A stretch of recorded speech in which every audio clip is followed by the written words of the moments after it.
Hi, welcome to a video by Brian Hill for USWGO.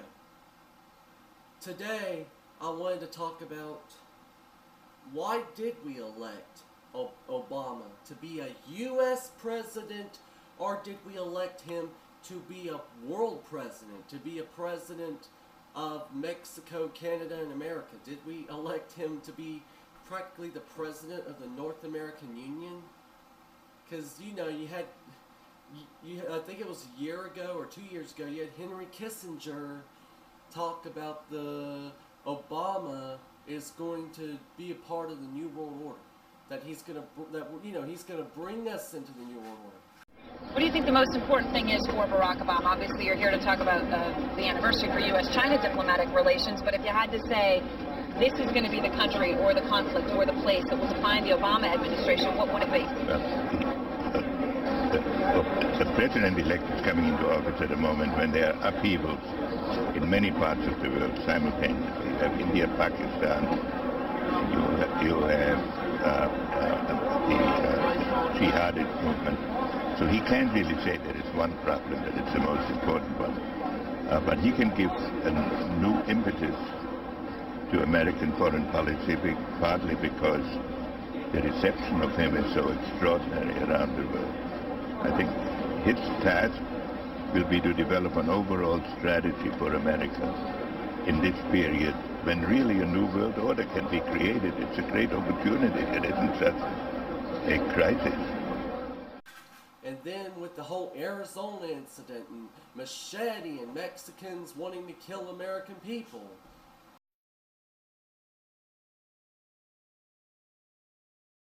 Then all of a sudden, the White House came out with a video, and this is from their YouTube page I found, where he talks about, Alex Jones has already brought it out, but I tried to look for the high definition version to go with this video, because I don't like, people to have to go through all these pixels.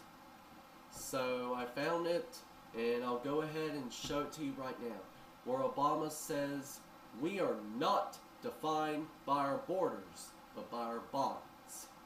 That's what Obama said. He's actually suggesting that we have no borders. There is no borders between Mexico and America. Which means Obama is a part of this whole, we don't need borders, we don't need countries, we don't need a constitution, we don't need that either. We don't need a constitution, because we're not a country, we're a continent. We're a continent government. We're a world government. We're a union. We're not a country. We don't have a constitution. That's exactly what Obama's trying to do. So I'll show you the video right now. In the 21st century, we are defined not by our borders, but by our bonds. So I say to you and to the Mexican people, let us stand together. Let us face the future together. Let us work together. Trabajemos juntos. Por último, señor presidente, su visita habla una de las grandes verdades de nuestra era en Norteamérica y en el mundo entero. En el siglo XXI nos definen no nuestras fronteras, sino nuestros lazos. De modo que le digo a usted y le digo a todo el pueblo mexicano, sigamos juntos, permanezcamos juntos al encarar juntos el futuro. Trabajemos juntos. President Calderon. So, it's just nuts. Obama actually said that we are defined by our bonds and not our borders. And then you had the Mexican president come and tell us what to do. That we need the assault weapons ban. So I'll go ahead and show you that video real quick too. About where he demanded about the assault weapons ban. But believe me, many of these guns are not going to honest American hands. Instead, thousands are ending up in the hands of criminals. With all due respect, if you do not regulate the sale of these weapons in the right way, nothing guarantees that criminals here in the United States, with access to the same power of weapons, will not decide to challenge American authorities and civilians. But I will ask Congress to help us with respect and to understand how important it is for us that you enforce current laws to stem the supply of these weapons to criminals and consider reinstating the assault weapons ban. So,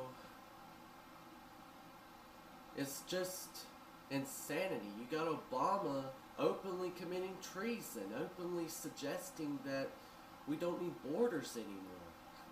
That we're all like one people, like he's our El Jefe. That came from the Alex Jones video. Yeah, where he suggested that word, El Jefe. He's like, we're one people, we don't need borders. And that is the joke that's going to put it into our Constitution. Once we let Obama transcend borders and put it into our Constitution, you'll have no more free speech, you have no more free press, you won't have the freedom to assemble, and you won't even have the freedom to have a gun. You won't have the freedom to disrespect your government. That means you can't go out there and say, Bush is evil! If you say Bush is evil, they'll come and arrest you. What they want to do is what Obama wants to do is practically take away all of our rights and end the Constitution. I mean, Bush was a part of it too. I will admit that. Bush and Bill Clinton and Bush Sr., these presidents, they're all puppets. But you can tell that some of them are really willing to go along with this New World Order plot. And that's why you had Bush Sr. constantly saying, for ourselves and for future generations, a New World Order. Of its founders. We have before us the opportunity to forge for ourselves and for future generations a new world order, a world where the rule of law, not the law of the jungle, governs the conduct of nations. When we are successful, and we will be, we have a real chance at this new world order, an order in which a credible United Nations can use its peacekeeping role to fulfill the promise and vision of the UN's founders. Not the law of the jungle. And we'll have a great United Nations to regulate the conduct of nations, or something like that. You got Bush Sr. all into the New World Order. So, I just wanted to bring you this video and show you some videos of how Obama's just betraying our country, red-handed. And the White House is just giving out this video like they're not ashamed that they want to destroy borders and transcend them and put it into the Constitution, create the North American Union. That's the union between Canada, Mexico, and America, turning it into the North American Union. So, did we really elect an American president, or did we elect an illegal alien that is going to transcend borders and put an end to this country and put a start to the world order, to the New World Order? And then there were videos that were censored. You can't even find it anywhere anymore, where I tried to look all over the place and I couldn't find it, about the Letterman show where Obama said, we got to give them the kind of stake and the kind of world order that I think you guys will all like to see. That video's gone. I tried to look everywhere for it and it was gone. It's like totally taken out of history. It's because too many people are using that video. So, and if I ever find it, I want to show you. If I ever find that video, if any of you guys can send me that video to news@USWGO.com, please send it there. Because I want to re-show it. Where Obama talks about the world order that whatever guys he talks about likes to see. So did we really elect a U.S. president, or did we elect a world president, a world leader? I wonder. Did we really elect an American president, or did we elect a worldwide dictator? Now you have to find your answers for yourself of who you think you really elected. But what I think is that we elected a world dictator. We elected someone who was going to bring us into the New World Order. Cut.